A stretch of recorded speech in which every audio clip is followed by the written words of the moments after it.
ডিলিমিটেশনের যে বিষয়টা বিষয়টা খতিয়ে দেখা হচ্ছে এটা অনেক লং প্রসেস। কত কি পপুলেশন আছে না আছে সেই সব দেখে এটা সাইন্টিফিক প্রসেস, সেই হিসেবে হবে।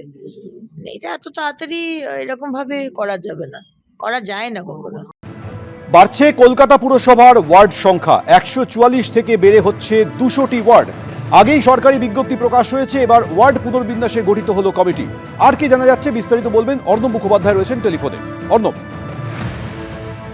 দেখো, এর আগেই ঠিক হয়েছিল, মুখ্যমন্ত্রী শুভেন্দু অধিকারী তিনি বলেছিলেন কলকাতা পুরসভার গিয়ে একটি অনুষ্ঠানে যে যাতে কাজ করতে সুবিধে হয় তাই ডিলিমিটেশন করা হবে, এবং সেই অনুযায়ী একটি বিজ্ঞপ্তি গত শুক্রবার জারি করা হয়েছে। যে শুক্রবার যে বিজ্ঞপ্তি জারি করা হয়েছে কলকাতা পুরসভার থেকে, সেখানে বলা হয়েছে যে ওয়ার্ড আগে ছিল 144, সেখান থেকে বেড়ে 200টা ওয়ার্ড করা হবে কলকাতা পুরসভায়, এবং সেই পুনর্বিন্যাসের কাজ শুরু হতে চলেছে। তার জন্য কমিটিও তৈরি করা হয়েছে এবং সেই কমিটি কিন্তু আস্তে আস্তে কাজ করবে।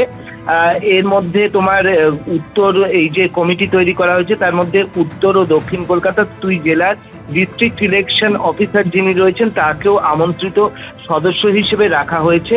এবং যেটা জানা যাচ্ছে যে এই যে কমিটিগুলো তৈরি করা হয়েছে সেই কমিটি কিন্তু খুব শীঘ্রই কাজ শুরু করবে এবং তারা স্পট ভেরিফিকেশনও তারা করবে। অর্থাৎ আমরা যেরকম আগে দেখেছি যে কলকাতা পুরসভায় 144টা যে ওয়ার্ড ছিল, এই যে এখানে যে প্রস্তাবটা রয়েছে সেটা খুব গুরুত্বপূর্ণ যে এই 144টার বদলে এখানে 200টা করা হবে তোমার কলকাতা পুরসভার ওয়ার্ডের সংখ্যা। এবং সৌম্য ভট্টাচার্য যিনি হচ্ছেন স্পেশাল মিউনিসিপাল কমিশনার, তাকে হচ্ছে এটা চেয়ারম্যান করা হয়েছে। এছাড়া হচ্ছে এছাড়া এই যে কমিটি তৈরি করা হয়েছে, এছাড়া হচ্ছে চিফ মিউনিসিপাল ল অফিসার সহ মিউনিসিপাল কমিশনার সহ প্রায় 10 জনের এই কমিটিটা কিন্তু তৈরি করা হয়েছে। ধন্যবাদ।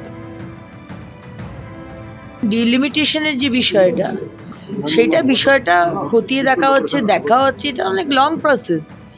কত কি পপুলেশন আছে না আছে সেই সব দেখে এটা সাইন্টিফিক প্রসেস, সেই হিসেবে হবে। এটা এত তাড়াতাড়ি এরকম ভাবে করা যাবে না, করা যায় না কখনো।